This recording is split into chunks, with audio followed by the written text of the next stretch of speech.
அல்லேலூயா அல்லேலூயா அல்லேலூயா. தேவனே எங்களோடு பேசும் அப்படின்னா கண்டிப்பா அவர் பேசுவார். உலகத்துல இருக்கவங்க நல்லா இருக்கும் போது ஒரு மாதிரி பேசிட்டு, வியாதிப்பட்டு இருக்கும் போது ஒரு மாதிரி பேசுவாங்க. ஆனா தேவன் எந்த காலத்திலையும் ஒரே விதமா தான் இருப்பார். அவர் என்றும் மாறாதவர்.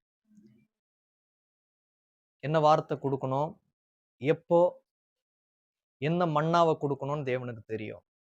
தினம் தினம் ஏற்ற மன்னாவை நம்மளோட வாழ்க்கையில் கொடுத்து கொண்டே இருக்கிறார். நம்ம எபிரேயரை குறிச்சு அது ஒரு தியானமா பாகம் 1, ஆரம்பத்துல நம்ம முன்னுரை பாகம் 1, பாகம் 2, இன்று அடுத்த பாகம் 5 முதல் 7. எபிரேயர் 5 முதல் 7. இதற்கு முன்பதாக நான் விசுவாசிக்கிறேன் இயேசு கிறிஸ்து மோசேவை விட மேன்மையானவர் நம்ம பார்த்திருப்போம். இப்போ 5 முதல் 7ல மெல்கிசேதேக் பிரதான ஆசாரியன், பிரதான ஆசாரியர்களை விட இயேசு கிறிஸ்து மேன்மையானவர். ஏன் மெல்கிசேதேக் சொன்னா, மெல்கிசேதேக்க நம்ம ஒரு பாகமா பார்க்க போறோம். இதற்கு முன்பதாக நான் உங்களுக்கு ஒரு விஷயம் மட்டும் சொல்றேன். மெல்கிசேதேக் அப்படின்றது மிகவும் முக்கியமானது. வேதாகமத்துல நீங்க எதை நீங்க தெரிஞ்சிருக்கீங்களோ இல்லையோ, மெல்கிசேதேக்கை பற்றி நீங்க கண்டிப்பா தெரிஞ்சிருக்கணும்.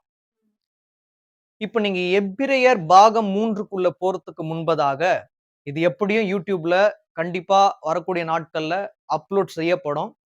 அதை பார்க்கறதுக்கு முன்பதாக மெல்கிசேதேக் இயேசு கிறிஸ்துவின் நிழல் அப்படின்னு ஒரு வார்த்தையை தேவன் எனக்கு கொடுக்கும்படியாக செய்தார். அதை நீங்க கேட்டுட்ட பிறகுதான் இதை பார்க்கணும். அப்பதான் உங்களுக்கு விளங்கும். ஏன்னா அங்கேயே நான் சொன்னேன், இந்த மெல்கிசேதேக்கின் நிழல் அப்படின்னு நீங்க முழுமையா கேட்டு விட்டு அப்படியே போகக்கூடாது. எபிரேயர் புஸ்தகத்துல அடுத்த பாகம் நான் எப்ப அங்க எடுக்க போறேன்னு தெரியல. அதை நான் அங்க எடுக்கும் போது நீங்க இதை முழுமையா பார்த்திருந்தா அதை கண்டிப்பா பாருங்க. அப்பதான் உங்களுக்கு விளங்கும்னு சொல்லிட்டு அங்க சொன்னேன். தேவன் என்னை அங்க சொல்லும்படியாக வைத்தார். ஏன் சொல்றேன்னா, எல்லாத்துக்குமே ஒரு இணைப்பு இருக்கிறது. அதனால தேவனுக்கு சித்தமானால் இது எப்போ தேவன் அப்லோட் பண்ண வைப்பாருன்னு எனக்கு தெரியல. அப்போ நீங்க அப்லோட் பண்றதுக்கு முன்னாடி, அதாவது அப்லோட் பண்ணதுக்கு அப்புறமா நீங்க இதை பார்க்கறதுக்கு முன்பதாக அந்த மெல்கிசேதேக் அவர்தான் இயேசு கிறிஸ்துவின் நிழல் அப்படின்னு ஒரு டாபிக்கை தேவன் கொடுத்தார். அதை நீங்க முழுமையா படிச்சாதான் இது விளங்கும். பிரதான ஆசாரியர்கள்ல அவர் முக்கியமானவர். அவருக்கு ஆரம்பமும் இல்லை, முடிவும் இல்லை. மெல்கிசேதேக் பாத்தீங்கன்னா ஆரம்பமும் இல்லை, முடிவும் இல்லை. அதை பத்தி நம்ம ஏன்னா அதிக நேரம் எடுத்துக்க முடியாதுன்றதுனால நான் உங்களுக்கு முன்னுரையா இந்த எல்லா விஷயத்திலையும் உங்களுக்கு சொல்லிட்டு, ஒரு சில வசனங்கள் தான் நம்ம இன்னைக்கு என்ன பண்ண போறோம், தியானிக்க போறோம். அந்த வசனத்தின் மூலமா தேவன் பேசுவார் என்று நான் விசுவாசிக்கிறேன். அதுலயே நீங்க எபிரேயர் 5 எடுத்துக்கங்க. எபிரேயர் 5 முதல் வசனத்தை வாசிங்க. தெரிந்து கொள்ளப்பட்ட எந்த பிரதான ஆசாரியனும் பாவங்களுக்காக காணிக்கைகளையும் பலிகளையும் செலுத்தும்படி மனுஷருக்காக தேவ காரியங்களை பற்றி நியமிக்கப்படுகிறான். மனுஷருக்காக தேவ காரியங்களை பற்றி நியமிக்கப்படுகிறான். மனுஷனுக்கு என்ன தேவை, அவங்க என்னெல்லாம் பாவம் செஞ்சாங்க, அவங்களுடைய பாவத்துக்காக ஆரம்ப காலகட்டத்துல பலிகள் அநேகமாய் நடந்தது. அதை கரெக்டா சீரா செய்யணும். அதற்கு ஒரு முன்மாதிரி இருக்கணும்ன்றதுக்காக தான் பிரதான ஆசாரியன் நியமிக்கப்பட்டார். எல்லாரும் அந்த ஸ்தலத்துக்குள்ள போக முடியாது. பிரதான ஆசாரியன் மட்டும்தான் அந்த இடத்துக்குள்ள போக முடியும். 3 பாகமா பிரிச்சு அந்த ஸ்தலம் அப்படின்றது பிரதான ஆசாரியனுக்கு தான். நான் அங்கேயே சொன்னேன், அந்த பலிபீடம்னா என்ன, அப்ப அதுக்கு ஆசரிப்பு கூடாரம்னா என்ன அப்படின்னு சொல்லிட்டு வரக்கூடிய நாட்கள்ல தேவனுக்கு சித்தமானா நம்ம அதை பார்க்கலாம். ஏன்னா அதை பார்த்தா அது டிஃப்ரெண்ட் டாபிக். இப்ப லேவியர், ஆசாரியர், பிரதான ஆசாரியன் 3 விதம் இருக்கு. பிரதான ஆசாரியன் ஏன் மேம்பட்டவர் அப்படின்னா, அது பரலோகத்து அந்த ஒரு காட்சி இணைக்கிறது. பிரதான ஆசாரியன் ஆண்டவராகிய இயேசு கிறிஸ்து. அந்த மேன்மையான ஸ்தலம் அப்படின்றது பரலோகத்தை குறிக்கிறது. அதனாலதான் பிரதான ஆசாரியன் மிகவும் முக்கியமானவர். அதுலயே ரொம்ப ரொம்ப முக்கியமானவர் மெல்கிசேதேக். மெல்கிசேதேக்கு ஒரு அர்த்தமும் இருக்கிறது. அவர் சாலேமின் ராஜா. நான் ஏன் இந்த அர்த்தத்தை உங்களுக்கு நான் இப்ப சொல்ல போறது இல்லை அப்படின்னா, நீங்க மெல்கிசேதேக் இயேசு கிறிஸ்துவின் நிழல்ல அதுக்கு என்ன அர்த்தம்னு நான் பண்ணியிருப்பேன். அதுக்கு அங்க சொல்லப்பட்டிருக்கும். தேவன் அங்கதான் சொல்லும்படியா வைத்தார். நீங்க அதை பார்த்தா புரியும்ன்றதுக்காக நான் உங்களுக்கு அவரோட பெயரோட அர்த்தம் என்னன்னு சொல்லிட்டு நான் இங்க சொல்லாம இருக்கிறேன். சாலேமின் ராஜா, சாலேம்னு ஒரு அர்த்தம் இருக்கு. அது என்னன்னு சொல்லிட்டு நீங்க அதை பார்த்துட்டு இதை பார்த்தாதான் உங்களுக்கு புரியும். ஏன்னா தேவனோட வார்த்தை இணைக்கப்படும், எப்பவுமே இணைக்கப்படும். அதனால சில விஷயங்களை தேவன் என்ன பண்ணுவார், அங்க சொல்லுன்னுவார். எங்க சொல்லுன்ற அவர் சொல்றாரோ அங்கதான் நம்மளால என்ன பண்ண முடியும், சொல்ல முடியும். அப்படியே 2 வாசிங்க. தானும் பலவீனம் உள்ளவனானபடியினாலே அறியாதவர்களுக்கும் நெறித்தப்பி போனவர்களுக்கும் இறங்கத்தக்க கவனமா இறங்கத்தக்கதுதான் இருக்கிறார். அடுத்தது அது நிமித்தம் அவன் ஜனங்களுடைய பாவங்களுக்காக பலியிட வேண்டியது போல தன்னுடைய பாவங்களுக்காக பலியிட வேண்டியதா இருக்கிறது. அவ கடமை என்ன, ஜனங்களுடைய பாவங்களுக்காக மட்டும் அவன் என்ன பண்ணக்கூடாது, பலியிடக்கூடாது, தன்னுடைய பாவங்களுக்காகவும் பலியிட வேண்டும் என்பதே ஒரு முறைமையாய் இருந்தது. அதை மாற்றணும் அப்படின்றதுக்காக தான் எதுக்கு அவங்களுக்காக விலங்குகளும் அவங்களுடைய பாவத்துக்காக இந்த ஒரு காரணம் இல்லாத ஒரு பழுதற்ற கடாவும் பலியாகணும் அப்படின்றதுக்காக தான் இயேசு கிறிஸ்து நமக்காக என்ன பண்றாரு, பலியாகிறார். அப்போ பிரதான ஆசாரியனோட வேலை அப்படியாக இருந்தது. அதெல்லாம் மாற்றி அவரே ஒரே ஒரு பிரதான ஆசாரியனா வெளிப்படுகிறார். அப்ப ஆரம்ப காலகட்டத்துல ஒரு பிரதான ஆசாரியன் போனார் அப்படின்னா அதுக்கப்புறமா வேற ஒருத்தர் வருவாரு. அது எல்லாமே மாற்றப்பட்டு அவரே நித்திய பிரதான ஆசாரியனாய் வெளிப்படுகிறார். 5 வரைக்கும் வாசிங்க. மேலும் போல தேவனால் அழைக்கப்பட்டால் ஒழிய ஒருவனும் இந்த கனமான ஊழியத்துக்கு தானாய் ஏற்படுகிறது இல்லை. இது அப்படியே வச்சுக்கோங்க. எபிரேயர் 7:11 வாசிங்க. எபிரேயர் 7:11, Hebrews 7:11. அல்லாமலும் இஸ்ரவேல் ஜனங்கள் லேவி கோத்திர ஆசாரிய முறைமைக்கு உட்பட்ட இருந்தது அல்லவே நியாயப்பிரமாணத்துக்கு பெற்றார்கள். இந்த ஆசாரிய முறைமையினாலே பூரணப்படுத்தல் உண்டாயிருக்குமானால் ஆரோனுடைய முறைமையின்படி அழைக்கப்படாமல் மெல்கிசேதேக்கு முறைமையின்படி அழைக்கப்பட்ட வேறொரு ஆசாரியை எழும்ப வேண்டியது என்ன? அப்போ ஒரு கேள்வி வரும். இததான் எல்லாம் எடுத்துப்பாங்க. அதாவது ஆரோனை போல அழைக்கப்பட்டால் ஒழிய, அது சரிதான், ஆனா ஏன் வேற ஒரு பிரதான ஆசாரியன் எழும்ப வேண்டும் அப்படின்னு ஒரு கேள்வி வரும். ஆரோன் தேவனுக்கு பிரியமான காரியத்தை செய்தாரா அப்படின்னா இல்ல. ஆரோன் என்ன பண்ணாரு, ஜனங்க என்ன சொன்னாங்களோ அதை கேட்டுட்டு மோசே போன உடனே கன்றுக்குட்டி உண்டு பண்ணி அதை எல்லாரும் வணங்கும் போது இவர் என்ன பண்ணாரு, அதற்கு கை தட்டுற மாதிரி இருந்துட்டாரு. அதனால இது எல்லாமே ஒழித்தாங்க, அதாவது அவ்வளவுதான் ஒழிச்சிடணும் அப்படின்னு நினைச்சுதான் அவர் பிரதான ஆசாரியன் வெளிப்பட்டார். வெளிப்பட்டு இதெல்லாம் சரி, இதெல்லாம் தப்பு அப்படின்னு முறைமைகளை வார்த்தையாக படிச்சா புரியாது, நானே வார்த்தையா வருவேன்னு வந்தார். அதனாலதான் ரொம்ப பேருக்கு புரிஞ்சுது. இப்போ ஒரு எடுத்துக்காட்டா உங்களுக்கு சொல்றேன். இப்ப நான் கவிதைகளை எழுதி வச்சுட்டு அப்படி நான் எழுதி வச்சிருக்கேன் அப்படின்னு சொன்னா நல்லா இருக்குமா, நான் எழுதுந்த என்னோட வாயால அநேகருக்கு தெரிய வைக்கும்படியாக நான் பேசினா நல்லா இருக்குமா? நான் பேசினாதான் நல்லா இருக்கும். எழுதி வச்சத அப்படி என்ன பண்ணக்கூடாது, எடுத்து வைக்க கூடாது.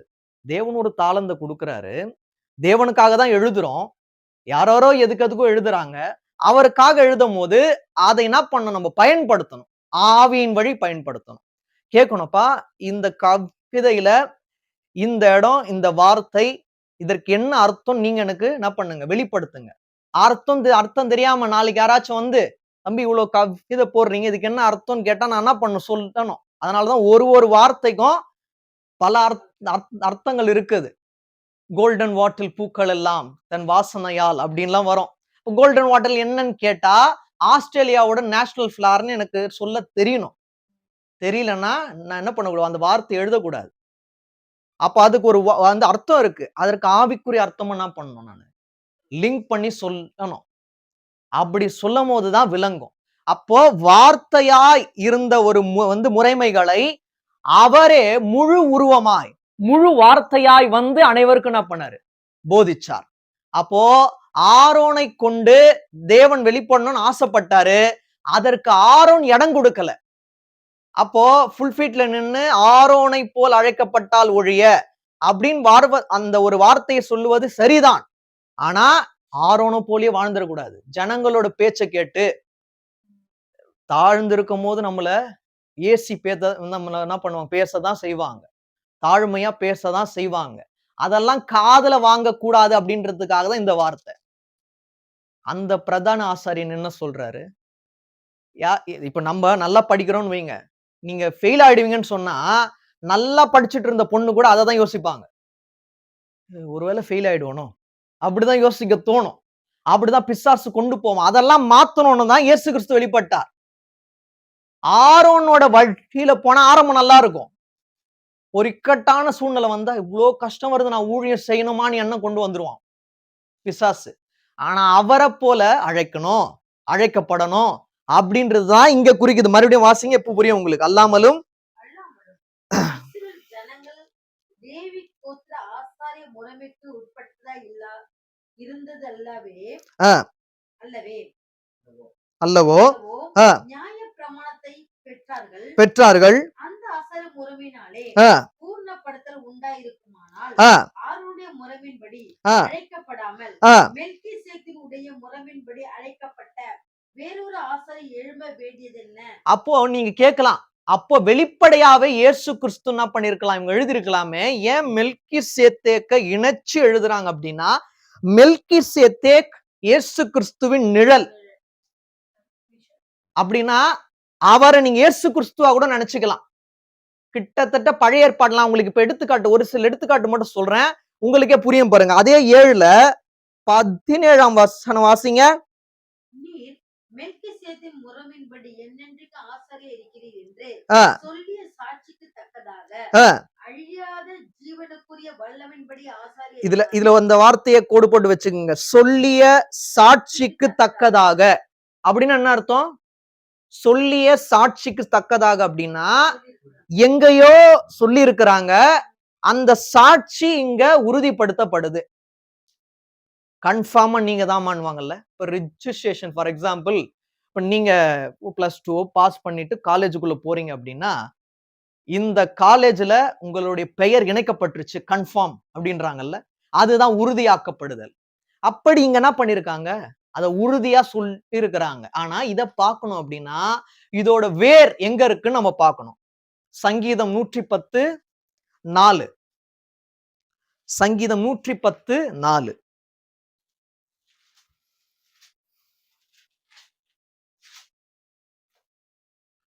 நீர் மெல்கிசேதேக்கின் முறைமையின்படி என்னென்றைக்கு ஆசாரியர் இருக்கிறீர் என்று கர்த்தர் ஆணையிட்டார். அப்ப ஆணையிட்டார், என்றென்றும் ஆசாரியனா இருக்கிறீர் என்று ஆணையிட்டார். இது முழுமையா புரியணும்னா நீங்க 110:1 இருந்து நீங்க வாசிக்கணும். இப்போ நம்ம வாசிக்க வேணாம். அந்த 4ல என்ன சொல்லப்பட்டிருக்கோ இங்க அதை உறுதிப்படுத்துறாங்க. இப்ப 4 வாசிச்சுட்டு 17 வாசிங்க, உங்களுக்கு புரியும். நீர் மெல்கிசேதேக்கின் முறைமையின்படி என்னென்றைக்கு ஆசாரியர் இருக்கிறீர் என்று கர்த்தர் ஆணையிட்டார். அப்போ ஒருத்தர் ஆணையிட்டா அத கண்டிப்பா நிறைவேற்றணும்னு அர்த்தம். ராஜா ஒரு ஆணையிடுறாரு, அத கண்டிப்பா நிறைவேற்றி ஆகணும்.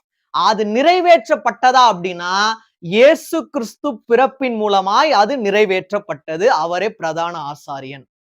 அப்ப மெல்கிசேதேக்கின் முறைமையின்படி என்றென்றைக்கும் ஆசாரியனா இருந்தீர் அப்படின்னு இல்ல, இருக்கிறீர் அப்படின்னா என்ன அர்த்தம்? அது ஃபாலோயிங்கா இருக்கு பாருங்க, கண்டினியூஸ் டென்ஸா இருக்கு.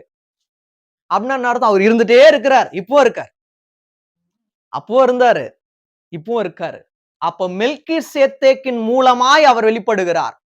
இப்ப இயேசு கிறிஸ்துவே அவரோட மாம்ச சரீரம் தான், அவரோட ரியல் ஃபேஸ் கிடையாது. இப்ப நம்ம பாக்குறோம் இல்லையா, படங்கள்ல பாக்குறோம் இல்லையா, அது ஒரு இமேஜினேஷன்ல அதாவது கிரியேஷன் வாங்க. அவர் தான் கிரியேட்டர். கிரியேட்டருக்கும் கிரியேஷனுக்கும் டிஃபரெண்ட் இருக்கு. நம்ம எல்லாமே கிரியேஷன்ஸ், அவர் கிரியேட்டர். நம்ம எல்லாமே உண்டாக்கப்பட்டவர்கள், அவர் நம்மை உண்டு பண்ணினவர். இதான் வித்தியாசம். அந்த போட்டோல இருக்கு அப்படின்றதுக்காக அது உண்மையான ரூபம் கிடையாது, ரியல் இமேஜ் இல்ல. என்ன ரியல் இமேஜ் அப்படின்னா அவரோட வார்த்தையின் மூலமா நம்ம அவரை பார்க்கிறோம்ல, அதான் ரியல் இமேஜ். மோசேவே பார்க்கலையே, முகமுகமாய் பார்த்தார் அப்படின்னா ஆவிக்குரிய கண்கள்ல அவர் வந்து பார்க்கிறாரு. வெளிச்சமா இருந்தது. ஜனங்களே அவரை பார்த்துட்டு வந்து, அதான் ஆவியில பார்க்கிறாரு, பார்த்துட்டு கீழே இறங்கி வந்து மோசேவோட முகத்தை உங்களால பார்க்க முடியல. அப்ப எப்படி அவரை பார்த்திருக்க முடியும்? அப்போ மெல்கிசேதேக்கின் மூலமாய் ஒரு தீர்க்க தரிசனத்தை என்ன பண்றாங்க, நமக்கு சொல்றாங்க.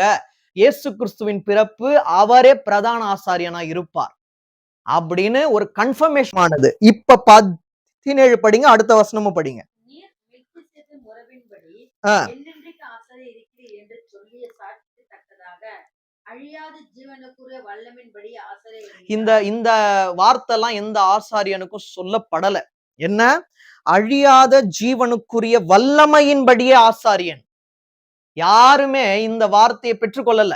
எல்லாமே அழிஞ்சிட்டாங்க. ஆரோன் அழிஞ்சிடுறாரு, எல்லாருமே அழிஞ்சிடுறாங்க. ஆனா இயேசு கிறிஸ்து மட்டும் அழியல. அதனாலதான் அவர் அழியாத ஜீவனுக்குரிய வல்லமையின்படியே ஆசாரியன் ஆனார். அதனால நம்மளுடைய ஜீவனுக்கும் அழிவில்லை, நம்மளுடைய இருதயத்துக்கும் அழிவில்லை.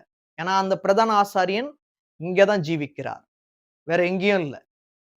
வேற எங்க நீங்க போயிட்டு வந்தாலும் கொஞ்ச நேரத்துக்கு நிம்மதி இருக்கும், கொஞ்ச நேரத்துக்கு சந்தோஷம் இருக்கும். ஆனா அவரோடு உறவாடும் போதுதான் நித்திய சந்தோஷம். அதுதான் மிகவும் முக்கியமானது. இதுல நீங்க ஒரு சில காரியங்கள் மட்டும் நான் சொல்லிட்டு முடிக்கிறேன். இந்த 7ல அப்படியே 1ல இருந்து வாசிங்க. இந்த மெல்கிசேதேக்கு ஆ. சாலோமின் ராஜாவும் ஆ. உன்னத- சாலேமின் ராஜாவும் சாலேமின் ராஜாவும் ஆ. உன்னதமான தேவனுடைய ஆசாரியனுமாய் இருந்தான். ஆ. ராஜாக்களை முறியடித்து வந்த ஆ. ஆபிரகாமுக்கு இவன் எதிர்கொண்டு போய் ஆ. அவனை ஆசீர்வதித்தான். ஆ. இவனுக்கு ஆபிரகாம் எல்லாவற்றையும் தசமபாகம் கொடுத்தான். ஆ. இவனுடைய முதற் பேரராகிய மெல்கிசேதேக்கு என்பதற்கு நீதியின் ராஜா என்றும், ஆ. பின்பு சாலோமின் ராஜா சாலேமின் ராஜா என்பதற்கு சமாதானத்தின் ராஜா என்று அர்த்தமாம். இப்போ உங்களுக்கு புரிஞ்சுச்சா மீனிங்? இததான் அங்க விரிவாய் அந்த நிழல் அப்படின்னு வந்த டாபிக்ல ஆரம்பத்துல இத நான் காட்டல. அங்க ஆதியாகமம் 14ஆம் அதிகாரம் நீங்க 18 இருந்து 20 வரைக்கும் வாசிச்சீங்கன்னா இந்த வெளிப்படையான அர்த்தத்தை அங்க கொடுத்திருக்க மாட்டாங்க. அத ஒரு தடவை எடுத்து நீங்க வாசிங்க. அத மேலோட்டமாய் தேவன் காட்ட வைத்து இறுதியாக இதை இணைக்கும் போதுதான் நான் சொன்னேன், பாகம் 3 பார்க்கும் போது உங்களுக்கு முழுமையா புரியும் அப்படின்னு சொன்னேன். இப்ப இதை ஏன் இங்க சொல்றேன்னா, அதை நீங்க முழுமையா பார்த்தா, இப்ப நான் சில விஷயம் சொல்றேன்ல, அங்க நிறைய விஷயத்தை சொல்லும்படியாக தேவன் வந்து வைத்தார். அதையும் சேர்த்து பார்த்தாதான் தியானிக்கும் போது உங்களுக்கு எளிதா புரியும்ன்றதுக்காக சொல்றேன். ஏன்னா நான் பேசுனேன்றதுக்காக இல்ல, அவர் பேச வைத்தார், அவர் இடைப்பட்டார். இப்ப வாசிங்க ஆதியாகமம் 14ஆம் அதிகாரம் 18 இருந்து 20. ஜெனிசிஸ் 14:18-20. அன்றியும் ஆ. உன்னதமான தேவனுடைய ஆசானாய் இருந்த ஆ. சாலோமின் ராஜாவாகி மெல்கிசேதேக்கு அப்பமும் திராட்சையும் கொண்டு வந்து ஆ. அவனை ஆசீர்வதித்து ஆ. வானத்தையும் எவனை? பூமியையும் ஆபிரகாமை.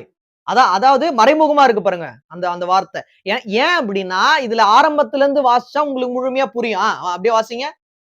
அவனை ஆசீர்வதித்து ஆ. வானத்தையும் பூமியும் உண்டாக்கினவராகிய ஆ. உன்னதமான தேவனுடைய ஆசீர்வாதம் ஆபிரகாம் உண்டாதாக. ஆ. உன் சத்துருக்களை உன் கையில் ஒப்புக்கொடுத்த உன்னதமான தேவனுக்கு ஸ்தோத்திரம் என்று சொன்னான். இவனுக்கு உன்னன் 3 தடவை வரும். ஏன்னா மெல்கிசேதேக் அப்படின்றது அதாவது அவருக்கு ஒரு டைட்டில் கொடுத்திருப்பாங்க, உன்னதமான ஆசாரியன், உன்னதமான தேவன் அவரே சொல்லுவாரு. அதனாலதான் அவர் ஷேடோ அப்படின்றாங்க. 2 பேருமே இணைக்கப்பட்டதா இருக்கிறது. இப்போ ஒரு காரியத்தை நம்ம வந்து பார்க்க போறோம். இதுல 2 முழுமையா நீங்க வந்து வாசிச்சிட்டீங்களா? 7:2 எபிரேயர்ல அதை முழுமையா வாசிட்டு 3 வாசிங்க. 3 தான் ரொம்ப ரொம்ப முக்கியமானது. 2:3. இவனுக்கு ஆபிரகாம் எல்லாவற்றிலும் தசமம் கொடுத்தான். இவனுடைய முதற் பேராகிய மெல்கிசேதேக்கு என்பதற்கு நீதியின் ராஜா என்றும், பின்பு சாலேமின் ராஜா என்பதற்கு சமாத்தின் ராஜா என்றும் அர்த்தமாம். இப்ப 3 வாசிங்க. இவன் தகப்பனும் தாயும் வம்ச வரலாறு இல்லாதவன். யாரு? மெல்கிசேதேக். தகப்பன் தாய் வம்ச வரலாறு இல்லாதவன். இப்ப எல்லாருக்குமே வம்ச வரலாறு இருக்கு. ஏன் வம்ச வரலாறு இல்ல அப்படின்னா, இது இயேசு கிறிஸ்துவை தான் குறிக்கிறது அப்படின்றதுக்காகவே இதுதான் எழுதப்பட்டது. அப்போ நீங்க பாருங்க, மெல்கி சேத்தேக்கு நீங்க ஆரம்பத்துல அப்படியே இருக்காது, அதான் டைரக்டா இருக்காது. மெல்கி சேத்தேக் இங்க இருந்து ஆரம்பிச்சு, ஆதாம்ல இருந்து ஆரம்பிச்சு, ஒண்ணு ஆதாம், அதுக்கப்புறமா ஏவாள், அதுக்கப்புறம் 2 பிள்ளைகள் காயின் ஆபேல், அது அவன் காயின் ஆபேலை வந்து கொன்று விட்டதால் சேத்து. இதுல இருந்து தான் அப்படியே என்ன பண்ணிருக்கணும், அவங்க ஜெனரேஷன் இன்க்ரீஸ் ஆயிருக்கணும். ஆனா ஒரு இடத்துல கூட இவரு இந்த இடத்துல இருந்து வந்தவர், இவரு லேவி கோத்திரம் அப்படின்னு சொல்லப்படல. ஏன்னா ப்ரூஃபோட இருக்கு. நம்ம என்ன பண்ணல, ஏதோ மேலோட்டமா தியானிக்கல.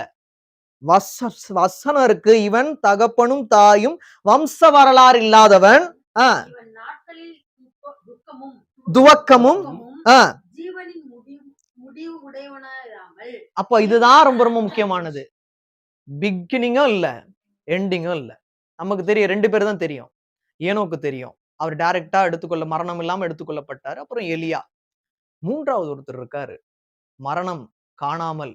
அவர் ஆனா கன்ஃபார்மா இல்ல, அவர் இறந்து போனாரா அப்படின்னு ஒரு சான்று இல்ல, உயிரோடு இருக்கிறாரா அப்படின்றதுக்கும் இல்ல. ஒரு மாதிரி நம்மளுக்கு குழப்பமாவே இருக்கும். அப்போ ஒரே ஒரு விஷயத்தை வச்சு நம்ம வந்து இணைக்கலாம். ஒண்ணு, மரணத்தை காணாமல் எடுத்துக்கொள்ளப்பட்டார்னு அந்த வார்த்தை இருந்ததுன்னா என்ன பண்ணலாம், கன்ஃபார்ம் பண்ணலாம். ஓகே, எலியாவை போல ஏனோக்கை போல இவரும் மரணத்தை காணாமல் எடுத்துக்கொள்ளப்பட்டார்னு. ஆனா துவக்கமும் ஜீவனின் முடிவும் இராமல் அப்படின்னு இருக்கு. அப்படின்னா இயேசு கிறிஸ்து மரணம் அடைந்து 3ஆம் நாள் உயிர் தெழுந்திருக்கிறார். இப்ப அவர் இருக்காரா இல்லையா? இயேசு கிறிஸ்து இருக்கிறார். அது போல மெல்கி சேத்தேக் அப்படின்றது நம்ம எப்படி புரிஞ்சுக்கலாம் ஆவிக்குரிய ரீதியில அப்படின்னா, இயேசு கிறிஸ்துவை தான் குறிக்கிறதுன்னு தான் நம்ம புரிஞ்சுக்கணும். நம்ம அங்க பார்த்தோம் இல்ல, மேகத்தின் மூலமாய் ஜனங்களுக்கு அவர் அந்த சமுத்திரத்தின் வழியாய் அவங்க 2 விஷயத்தை புசிக்கிறாங்க, ஞான போஜனத்தையும் ஞான பானத்தையும். பழைய ஏற்பாடுல இன்னும் கேட்டா இயேசு கிறிஸ்து வெளிப்படல, அப்பவே அவங்க அப்பா என்ன பண்றாங்க, சாப்பிடுறாங்க, திராட்சை ரசத்தை குடிக்கிறாங்க. அதுதான் மறைமுகமான தீர்க்க தரிசனம். இதுவும் மறைமுகமான தீர்க்க தரிசனம் தான். அவர் பிரதான ஆசாரியனாய் வருவார் அப்படின்றத ஆதி ஆகமத்திலே என்ன பண்ணிருக்காங்க, நமக்கு சொல்லி இருக்கிறாங்க. எப்படி நான் விசுவாசிக்கிறேன், இதை எப்படி எடுத்துக்கிட்டாலும் பரவாயில்ல, ஆவியின் வழி புரிந்து கொண்டவர் தான் புரியும். இப்போ எப்படி எல் அக்கதேஷ் அந்த அந்த ஒரு வார்த்தை இருக்கு பாத்தீங்களா, எல்லுன்னு வரும், தேவன் தேவன் வரும், எல்ஷடாய், எல்ரோயி அப்படின்ற மாதிரி மெல்கி சேத்தேக் அப்படின்றது நாமங்கள்ல ஒன்றா இருக்கும் சொல்லிட்டு நம்ம விசுவாசிக்கணும். மேபி அவர் ஏன் அப்படின்னா ஒரு ஆளா இருந்திருக்கலாம், மறைமுகமா நமக்கு என்ன பண்ணிருக்கலாம், தேவன் இதை சொல்லி இருக்கலாம். இத பாருங்க, இவன் தகப்பனும் தாயும் வம்சவரல இல்லாதவன், இவன் நாட்களில் துவக்கமும் ஜீவனின் முடிவும் இல்லா தேவனுடைய. ஏன் இந்த வார்த்தை யூஸ் பண்ணணும்? தேவனுடைய குமாரனுக்கு ஒப்பானவனாய் என்றென்றைக்கும் ஆசாரியனாக நிலைத்திருக்கிறான். இதுவும் கண்டினியூஸ் டென்ஸா இருக்கு பாருங்க. ஆசாரியனாய் நிலைத்திருக்கிறான், நிலைத்திருந்தான் இல்ல. அவன் பழைய ஏற்பாடுல ஒரு ஆளா இருந்தா அவன் நிலைத்திருந்தான் என்ன பண்ணிருக்கலாம், எழுதியிருக்கலாம், எல்லாம் சொல்லலாம். ஒப்பா இருக்கனான்னு தானே சொல்லப்படுது. எந்த இடத்துல இயேசு கிறிஸ்துவ ஒப்பா இருக்கு இவ்வளவு டைரக்டா யாரால சொல்ல முடியும்?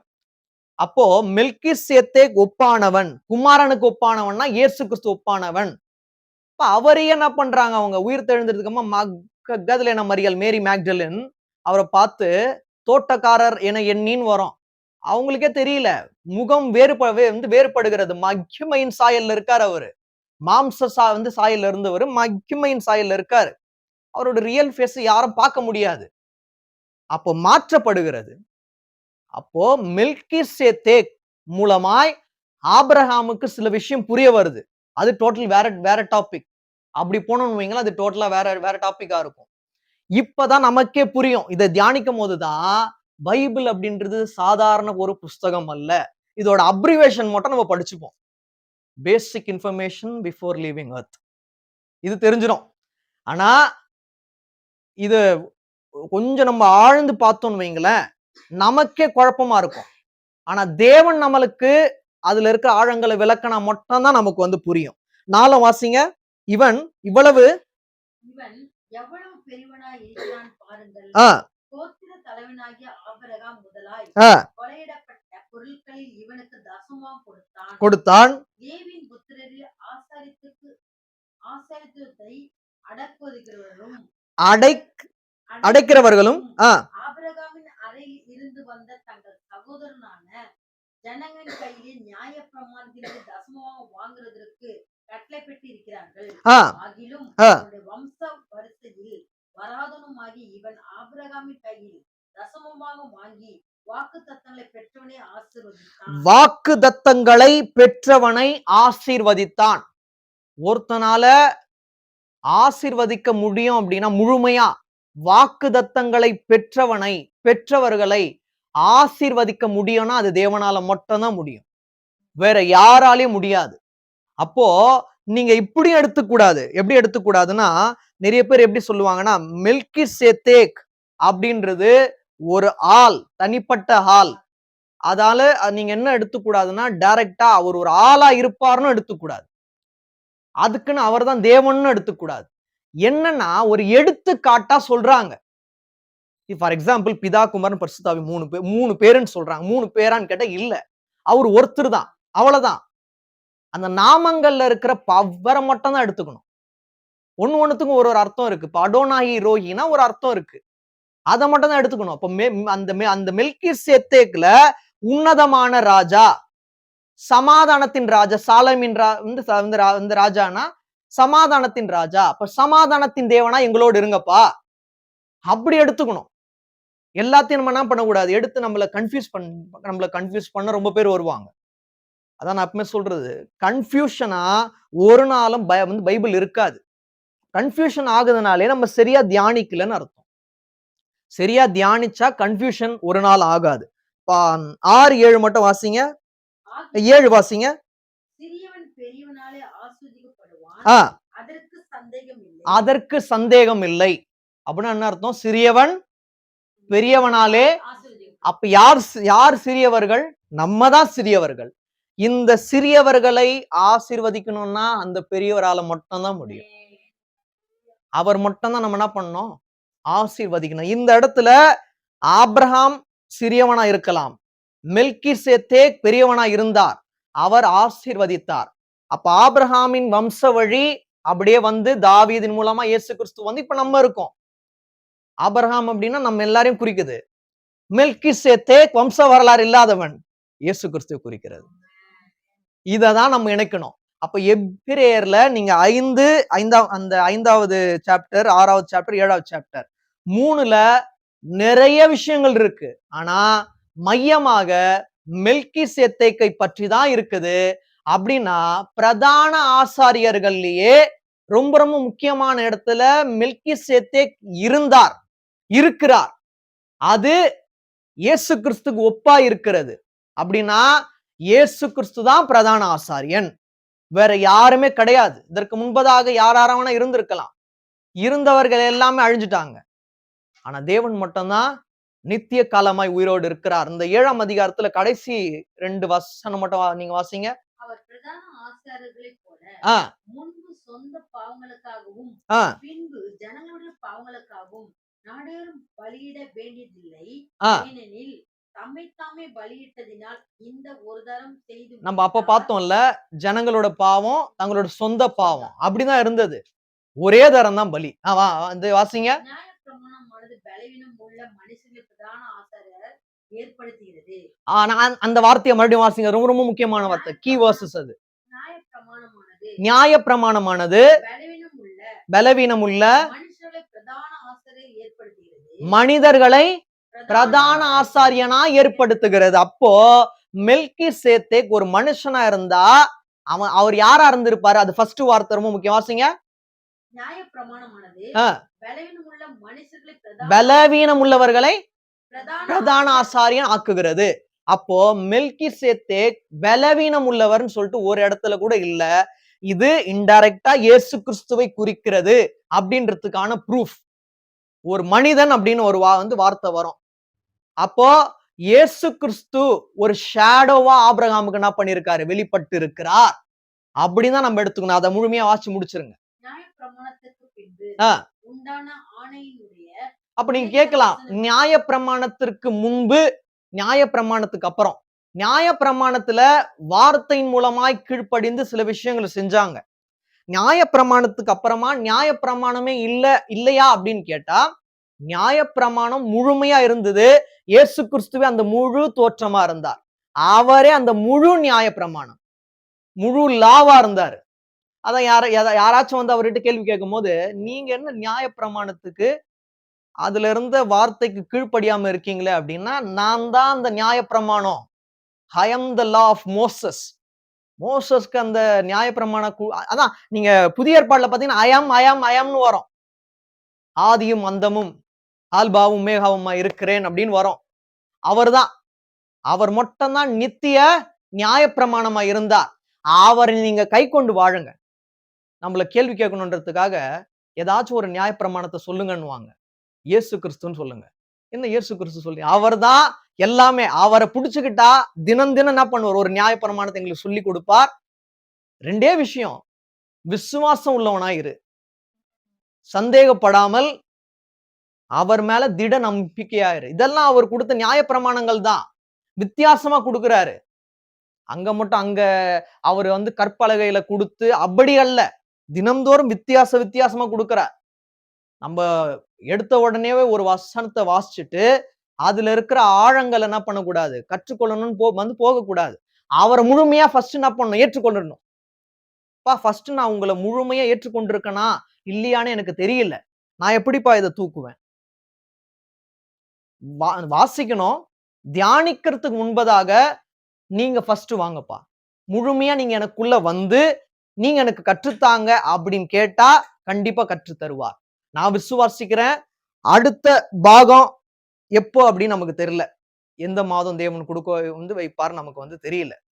ஆனா அடுத்த மாதம் கொடுக்கும் போது இதைவிட மேன்மையான விளக்கங்களையும் ஆவிக்குரிய ஆழங்களையும் தேவன் நமக்கு கற்றுக் கொடுப்பார் என்று நான் விசுவாசிக்கிறேன். இன்று அறியாத உண்மைகள் பல இருந்தாலும் அறியும்படியாக தேவன் செய்தார். நான் விசுவாசிக்கிறேன். அந்த நித்திய பிரதான ஆசாரியனே நீங்க நம்பிக்கொண்டு வாழுங்கள். உங்களுடைய வாழ்க்கையில் வியாதிகள் இருந்தாலும் அந்த வியாதிகள்ல இருந்து உங்களை விடுதலையாக்கி அந்த ஒரு பரிபூர்ண வாழ்க்கைக்குள்ளாக கண்டிப்பாக தேவன் நடத்துவார். கண்களை மூடலாம்.